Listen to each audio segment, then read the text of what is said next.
Hello guys, welcome welcome to IPS.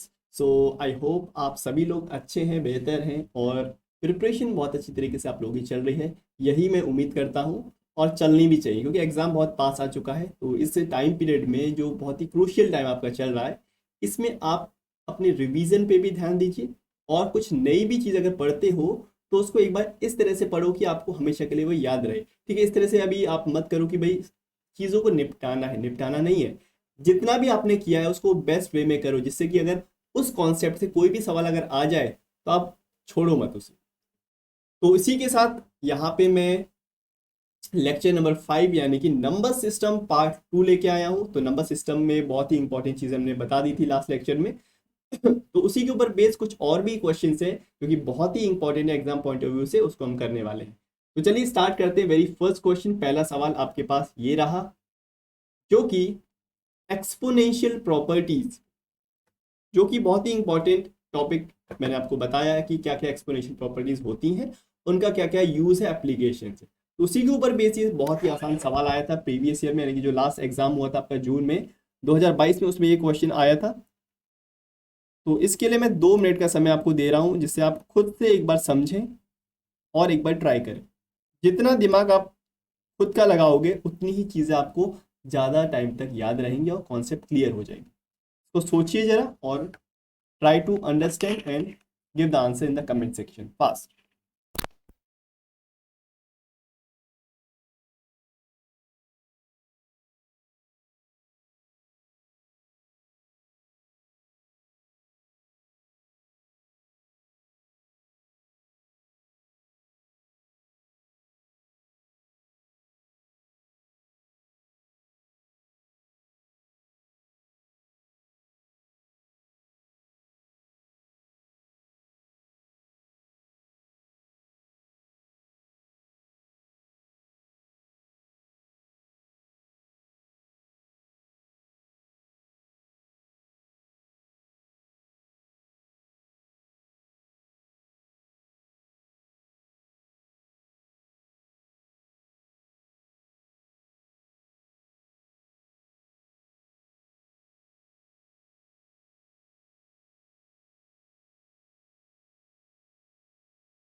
चलिए भाई, अब इस क्वेश्चन को देखते हैं।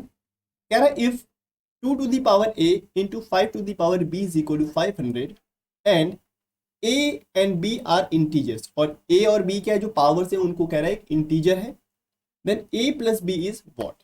a और प्लस b का वैल्यू क्या होगा। अब देखो, 2 की पावर a कह रहा है और 5 की पावर b कह रहा है, that will be equal to 500। तो यहाँ पे अगर मैं 500 को 2 और 5 की पावर में ब्रेक कर लूँ तो यहां से मुझे पता लग जाएगा ए और बी का वैल्यू क्या है। सिंपल। तो सबसे पहले बात करते हैं 500 की। Let's break 500। ब्रेक करने का तरीका क्या है, बहुत आसान तरीके में आपको बताऊंगा। देखो, 500 को मैं ऐसे लिख सकता हूँ क्या, 5 इंटू 10 इंटू 10, क्योंकि इसमें दो जीरो है तो 10 इंटू 10 और 5 वाला कर लो। 10 को क्या लिख सकते हो भाई, 2 इंटू 5। इस 10 को क्या लिखोगे, 2 इंटू 5, और एक 5 यहाँ पे। सिंपल। अब इसको लिख दो 2 की पावर 2, और इसको लिख दो 5 की पावर 3। और लेफ्ट हैंड में हमारा था term 2 to the power a into 5 to the power b। अब देखो, बेस दोनों जगह सेम है, दोनों जगह बेस हमारे सेम है, तो हमारी जो पावर है वो भी सेम होनी चाहिए, क्योंकि बीच में साइन क्या है, इक्वल टू का साइन यहाँ पे लगा हुआ है। यानी कि a की वैल्यू हो जाएगी 2 और b की वैल्यू हो जाएगी हमारे पास 3। Then we have to find a plus b, यानी कि 2 + 3, दैट विल बी 5। तो इस तरह का सवाल आएगा, आपको फैक्टराइज करना है, पावर्स के टर्म्स में यहाँ पे लिख देना है। फिर उसके बाद पावर्स को कंपेयर करना है, then you will get the value of the those powers, यानी कि इसका आंसर हो जाएगा ऑप्शन नंबर 1, 5।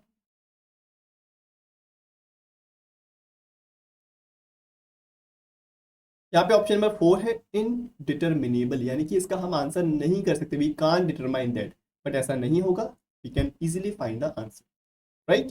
तो सच टाइप ऑफ क्वेश्चंस यहाँ पे इस तरह से पूछे जा सकते हैं। चलिए भाई आगे, नेक्स्ट क्वेश्चन आपकी स्क्रीन पे आ रहा है, 2 मिनट का समय ले लीजिए इसको और मुझे बताइए। कह रहा है find the value of F zero का वैल्यू बताना है if F X plus two का वैल्यू ये आपको दे रखा है, you have to find the value of F zero.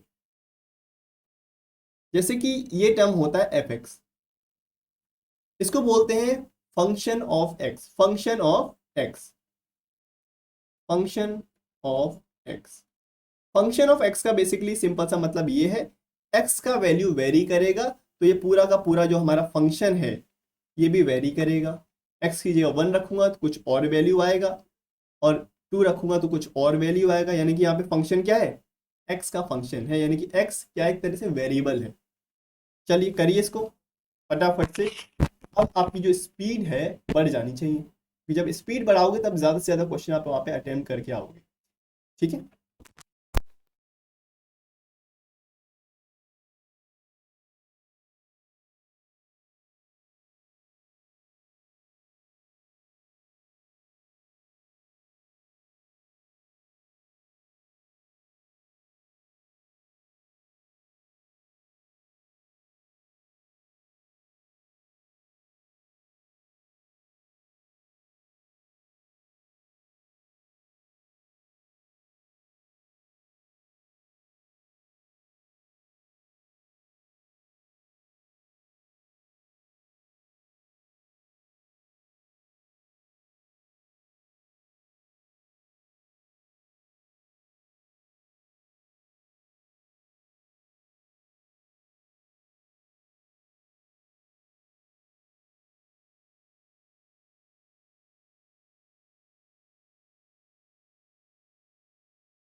तो आई होप आपने क्वेश्चन कर लिया होगा, इतना टाइम नहीं लगेगा इस क्वेश्चन में, not more than 1 minute, 1 minute से ज़्यादा यहाँ पे नहीं लगने वाला। अब देखो जरा ध्यान से, हमसे कह रहा है हमको एफ जीरो का वैल्यू फाइंड करना है।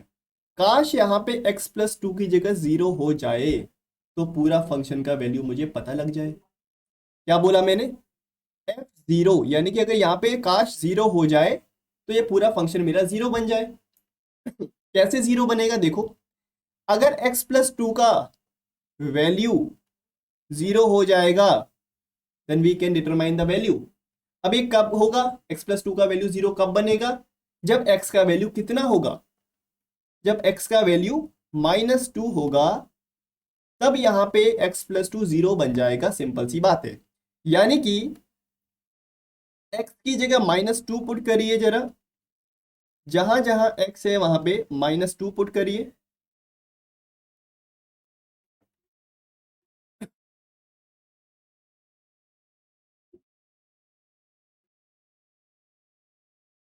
दिस इज -1, दिस इज 34, -1, 33 + 5, -1 की पावर 34। जब भी नेगेटिव टर्म की कुछ पावर होती है, जब भी नेगेटिव टर्म की कुछ पावर होती है और वो पावर इवन होती है, तो हमेशा रिजल्ट आपका पॉजिटिव आता है, इस बात को ध्यान रखें। कभी भी नेगेटिव टर्म की कुछ पावर है जो कि इवन है तो आपका रिजल्ट हमेशा पॉजिटिव आएगा, यानी कि -1 की पावर 34 है, दिस विल बी +1। 1 की कितनी भी पावर कर लो हमेशा आंसर 1 ही आएगा, तो पावर इवन है, this will be +1। Minus, minus की पावर कभी भी जितनी भी होती है अगर ऑड है, माइनस में अगर पावर अगर आपकी ऑड है, जैसे फॉर एग्जांपल कोई नेगेटिव टर्म है उसकी पावर आपकी ऑड है, then it will be, answer will be negative always. तो इसका आंसर हो जाएगा -1 + 5, then you will get +1 - +1 + 5, then it will be 7। So answer will be option number 2 7। बात क्लियर हो गई। एफ की जगह, एक्स की जगह मैंने क्या लगाया टर्म, माइनस का 2 लगाया, then we are having the value of f0। f0 का वैल्यू हमारे पास यहाँ पे निकल के आ गया। एक बार इसको देख लीजिए भाई, बहुत ही आसान सा क्वेश्चन है, लेकिन वही चीज़ है अप्रोच, अप्रोच आपके क्वेश्चन में ये होनी चाहिए।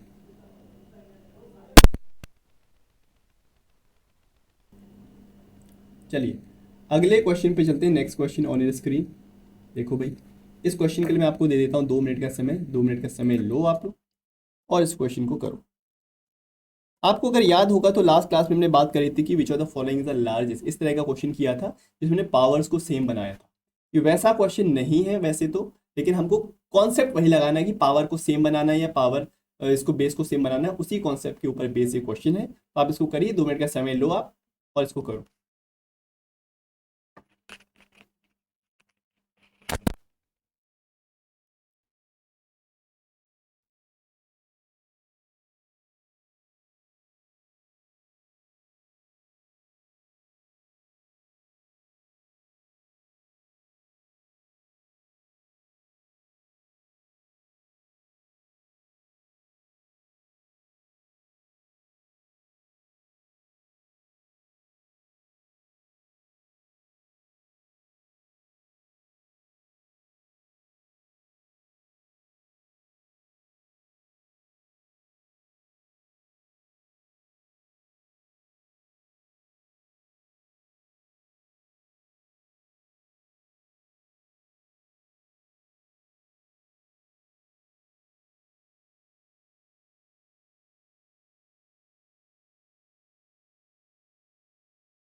ना हमसे कह रहे हैं which of the following number is the largest. यहाँ पे हमको 6 नंबर्स दे रखे हैं जो कि एक्सपोनेंशियल पावर्स के टर्म्स में है, 2 to the power 3 to the 4 इस तरह से टर्म्स है। अब कह रहे हैं इन 6 में से सबसे लार्जेस्ट कौन सा है। तो हम इन 6 को नहीं चेक करने वाले, हम केवल ऑप्शंस को चेक करेंगे कि इन 4 में जो लार्जेस्ट होगा that will be our largest term in this, right. तो जैसे कि 2 की पावर 3 की पावर 4 है, इस तरह से टर्म्स दे रखी है। पिछले लास्ट क्लास में हमने यहाँ पे बात करी थी जो उसकी जो पावर है उसको हमने 100 के मल्टीपल्स में, 10 के मल्टीपल्स में चेंज कर लिया था, लेकिन यहाँ पे मल्टीपल्स तो हमको दिख नहीं रहे हैं कि किस तरह से बन सकते हैं। तो एक काम करते हैं, सबसे पहले हम इसको ओपन करते हैं, then what we are getting 2 की पावर 3 की पावर 4, ये ऑप्शन नंबर 1 है। तो मैं इसको अगर ओपन करूंगा, ब्रैकेट के पावर के ऊपर पावर है और यहाँ पे बिना ब्रैकेट के है। जब भी बिना ब्रैकेट के टर्म्स होती हैं यानी कि this will be, we can write it as 3 into 3 into 3 into 3, यानी कि 2 की power 81, right. Next option number 2 is 3 to the power 4 to the power 2। तो इसको मैं कैसे लिख सकता हूँ, 3 की power 4 into 4 like that, so this will be 3 to the power 16। and option number 3, this is 4 to the power 3 to the power 2, this will be 3 into 3, यानी कि this will be 9। and fourth option is 4 to the power 2 to the power 3, यानी कि 4, 2 into 2 into 2, यानी कि 4 की power 8। अब यहाँ पे देखो पावर हम सेम नहीं बना सकते, लेकिन एक एक करके हम कंपेयर कर सकते हैं। अगर मैंने 4 to the power 9, 4 to the power 8 को कंपेयर किया तो दोनों के जो बेस हैं वो सेम है। तो पावर जिसकी मैक्सिमम होगी, जिसकी पावर बड़ी होगी, that will be our largest term. तो यानी कि 4 की पावर 8 हमारा छोटा टर्म रह गया, 4 की पावर 9 बड़ा टर्म है। तो यानी कि ये तो रेस से बाहर हो गया, चारों की रेस चल रही है और ये रेस से बाहर चला गया।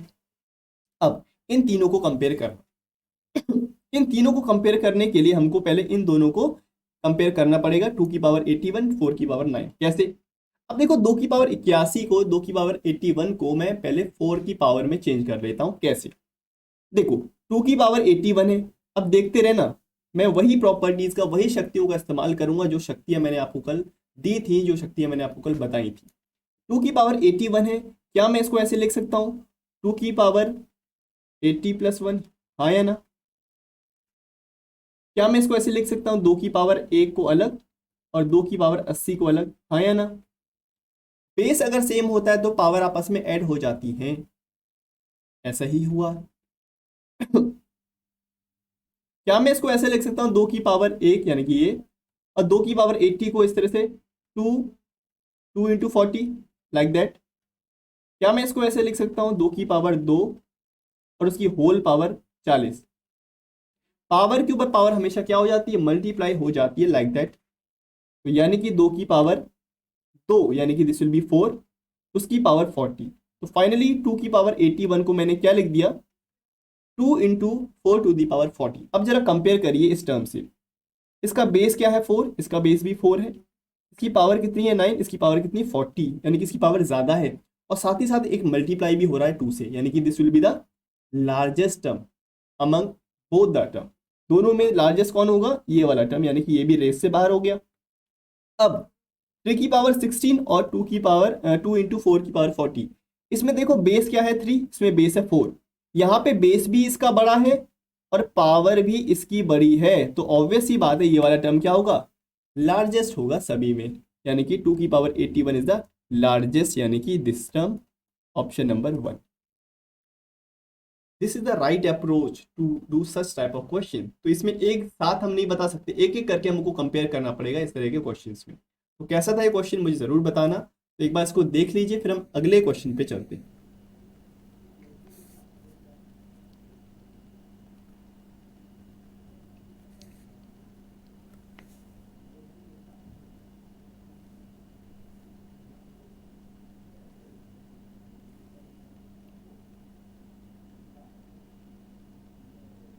चलिए आगे, अगला सवाल, 2 मिनट का समय फिर से दिया जाता है और इस क्वेश्चन को जरा करके बताइए मुझे। When 2 to the power 33 is divided by 10, the remainder will be what? क्या इसका रिमाइंडर होना चाहिए, सोचिए और करिए।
चलिए भाई, सवाल क्या कह रहा है हमसे, कह रहा है अगर 2 की पावर 33 को अगर मैंने डिवाइड कर दिया 10 से तो उसका रिमाइंडर क्या होगा। तो सबसे पहला हमारे पास जो चैलेंज ये है कि भाई 2 की पावर 33 को कैसे सॉल्व किया जाए। क्या इसको बिना एक्चुअल में सॉल्व करे बताया जा सकता है कि रिमाइंडर क्या होगा, बिल्कुल बताया जा सकता है। 2 की पावर 33 कह रहा है तो 2 की पावर 33 निकालने बैठे तो शाम हो जाएगी भाई, बहुत ज्यादा पावर्स हैं, 33 टाइम्स मल्टीप्लाई करना है 2 को। तो एक मैं एग्जाम्पल से आपसे पूछता हूँ भाई, अगर एक बताओ, अगर जैसे कि टर्म है आपके पास 26, मैं आपसे कहूंगा 26 को 10 से डिवाइड करोगे तो कितना रिमाइंडर आएगा, तो आप बहुत आसानी से बोलोगे भाई 6 आएगा। मैं कहूंगा कैसे, तो आप कहोगे ऐसे। तो लास्ट में क्या आया भाई, जो लास्ट डिजिट है वही इसका रिमाइंडर बन जाएगा। मैं कहूँगा अच्छा ऐसी बात है, ओके। तो बताओ भाई 992, इसको अगर 10 से डिवाइड करोगे क्या इसका रिमाइंडर 2 आएगा? कहोगे हाँ बिल्कुल ऐसा आएगा, आप कहोगे बिल्कुल आएगा।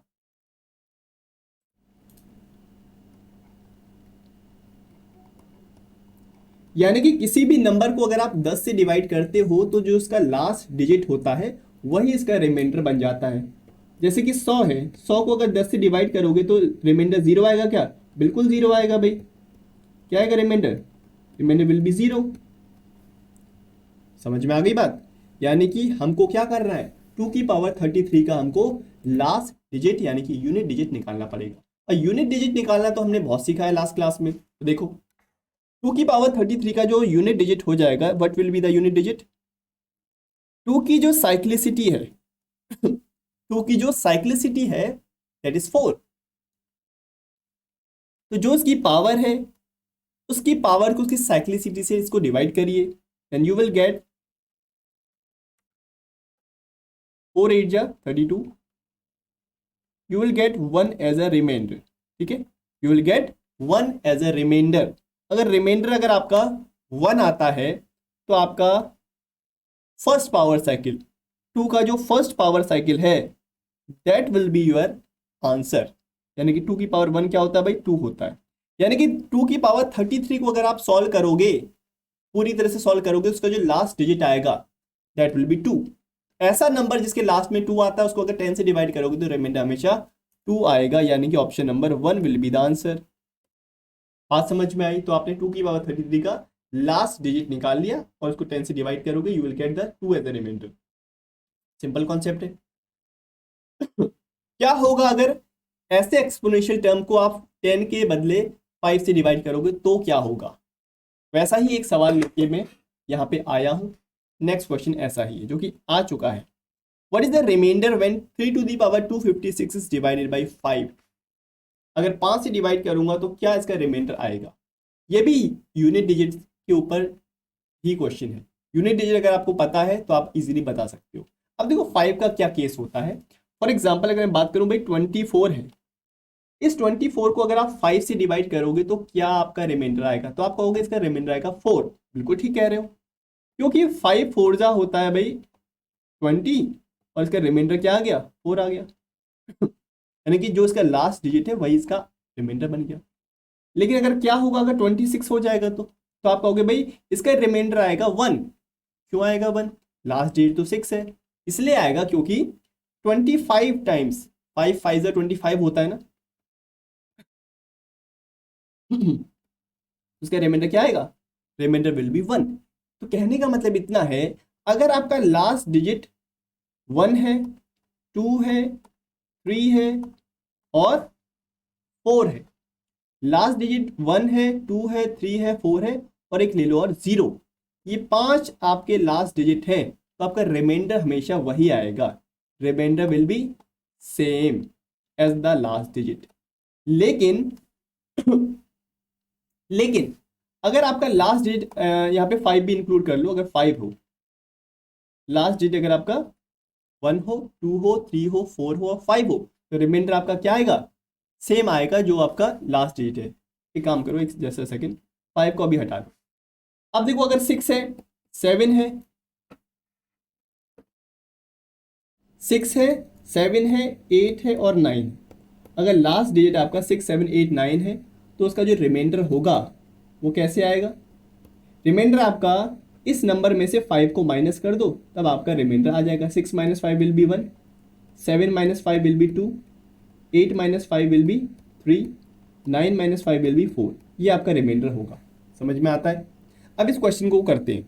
3 की पावर 256 है, 3 की पावर 256 है, तो इसका लास्ट डिजिट निकालिए। सबसे पहले बताइए इसका साइक्लिसिटी क्या होगा। 3 का साइक्लिसिटी 4 होता है। अब इसकी पावर को इसकी साइक्लिसिटी से डिवाइड करिए।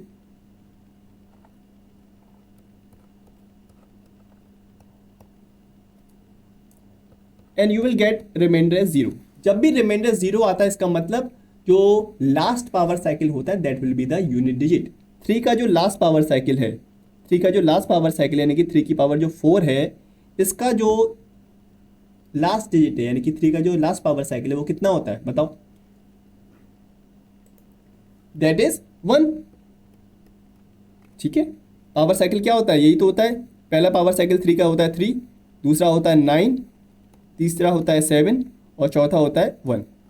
यही पावर साइकिल है, पावर साइकिल।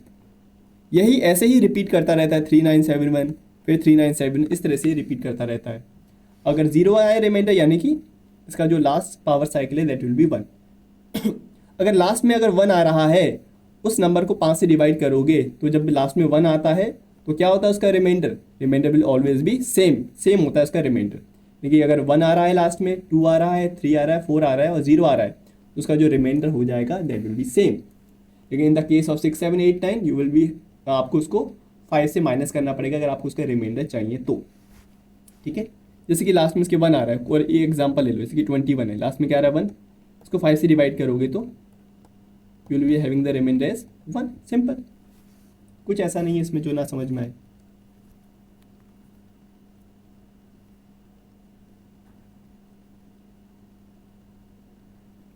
ठीक है, चलिए भाई आगे चलते हैं अगले सवाल पे, और ये आज के सेशन का लास्ट क्वेश्चन होगा।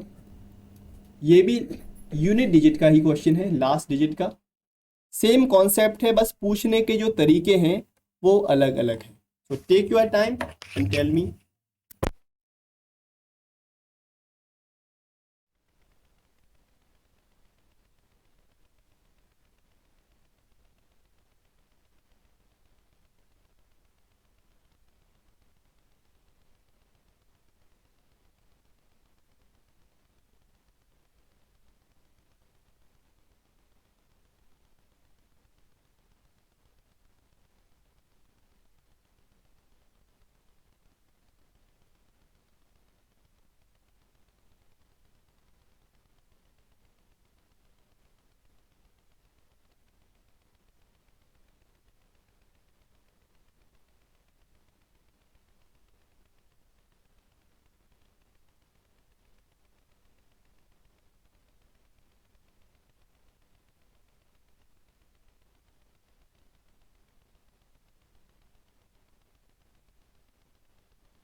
So let's see. Question is consider the set of number 17 to the power 1 to up to 17 to the power 300. How many of these number end with the digit 3? यानी कि इसके 17 की power 1 से लेके 17 की power 300 तक अगर मैं जाऊं तो ये बताइए कि कितने नंबर ऐसे हैं, 17 की कितनी पावर ऐसी हैं जिसमें लास्ट में हमें जो यूनिट डिजिट है, जो लास्ट डिजिट है वो 3 मिलेगा। ऐसे कितने नंबर है? तो बहुत आसान है भाई, 17 की जो पावर साइकिल है, 17 की पावर साइकिल नहीं एक्चुअल में 7 की जो पावर साइकिल है, ये जो 1 है ना, इस 1 को इग्नोर मारो, आप बस देखो जो लास्ट डिजिट है यानी 7 है ना, उसकी जो पावर्स है यानी उसकी जो यूनिट डिजिट्स है उसको जरा ध्यान में दो। यानी कि 7 की जो पावर साइकिल है उसके बारे में बात हो रही है। 7 की जो पावर साइकिल अगर मैं यहाँ पे लिखूंगा क्या होगी? 7, 9, 3 और 1। This is the power cycle of 7, आपको पता है ये पावर साइकिल है, ठीक है। यानी कि इसकी लास्ट डिजिट होगी 7 की पावर 7 की, दैट इज 7931। इसी तरह से रिपीट करता रहेगा 7931। 17 की पावर इन एक का लास्ट डिजिट क्या होगा 7, 17 की पावर 2 का जो लास्ट डिजिट होगा दैट विल बी 9, 17 की पावर 3 का होगा 3, 17 की पावर 4 का होगा 1, इस तरह से होगा। तो इस तरह से 7931 7931 7931 चार चार के सेट में रिपीट करता रहेगा, कहाँ तक, 17 की पावर 300 तक, ठीक है। तो ये चार चार के सेट में 300 पावर तक हमको जाना है। तो ये बताइए हर एक सेट में लास्ट डिजिट 3 कितनी बार आ रहा है, एक ही बार तो आ रहा है। यानी कि हर एक चार चार के सेट में लास्ट डिजिट जो यूनिट डिजिट है वो 3 कितनी बार आ रहा है, 1 टाइम्स आ रहा है। 7931 तो एक बार यूनिट डिजिट कितना आ रहा है, 3 आ रहा है। अब देखो जरा पावर है 300, हमको चार चार के सेट में जाना है 300 पावर तक। पहले 1 से लेके 4 पावर तक जाएंगे, फिर 5 से 8 पावर तक जाएंगे, फिर 9 से 12 तक, इस तरह से चार चार जंप लगा के 300 पावर तक जाना है। तो पहले ये बताओ कि भाई चार चार के कितने सेट बन रहे हैं 300 पावर के अंदर। भाई चार चार के अगर सेट देखा जाए तो यहाँ पे 75 सेट्स बन रहे हैं। There are 75 sets of 4 4। अब हर एक सेट के अंदर 3 कितनी बार आ रहा है, एक बार आ रहा है। तो 75 सेट के अंदर कितनी बार आएगा, 75 टाइम्स आना चाहिए, ठीक है। तो 3 कितनी बार आएगा, 75 टाइम्स, यानी कि option number 2 will be the answer. It's all about presence of mind, और आपका जो बेसिक्स है वो क्लियर है, उसी के ऊपर बेसिस सवाल है। पूछने का तरीका तो अलग अलग हो सकता है, हमें नहीं पता आप कैसा क्वेश्चन आप पूछ लेगा एग्जाम में, लेकिन कॉन्सेप्ट वही रहेगा लास्ट डिजिट का। बस आपको थोड़ा सा दिमाग और पेशेंस से और थोड़ा ध्यान पूर्वक चीज़ों को करना है। एग्जाम में अगर पहले वो क्वेश्चंस आप कर लोगे जो आपको बहुत अच्छे से आते हैं, जिसमें आपको कॉन्फिडेंस है, तो इस तरह के सवाल जिसमें आप थोड़ा सा कंफ्यूज हो जाते हो, तो ऐसे क्वेश्चन खुद ब खुद बन जाएंगे जब आपका जो कॉन्फिडेंस है वो एक बार जरा एग्जाम में बन जाएगा। It's all about confidence. आपको आता होगा, वहां पे आप परफॉर्म कर पाओ या ना कर पाओ, इट्स ऑल अबाउट कॉन्फिडेंस। अगर आपने अपना बेस वहां पे सही कर लिया कि भाई जो क्वेश्चन आते हैं जिसमें कॉन्फिडेंस है, आंख बंद करके भी वो सवाल अगर आप कर पाते हो, उन क्वेश्चन को पहले निपटा लो, तो ऐसे सवालों के लिए आपको कॉन्फिडेंस मिल जाएगा, ठीक है। तो यही एक स्ट्रेटेजी है क्वेश्चन को करने की एग्जाम। तो ये थे हमारे नंबर सिस्टम के क्वेश्चंस, कुछ PYQs। तो ऐसे ही सवाल और इन जैसे ही सवाल देखने को आपको एग्जाम में मिलने वाले हैं। तो ठीक है, till then thank you so much for joining this series. आपको पसंद आ रहा है सीरीज, जैसे कि मैं देख पा रहा हूँ कमेंट सेक्शन में बहुत स्टूडेंट अच्छे कमेंट्स करते हैं कि ये सीरीज बहुत ही ज़्यादा हेल्पफुल है और हेल्पफुल होनी भी चाहिए, ठीक है। चलिए till then thank you so much and happy learning.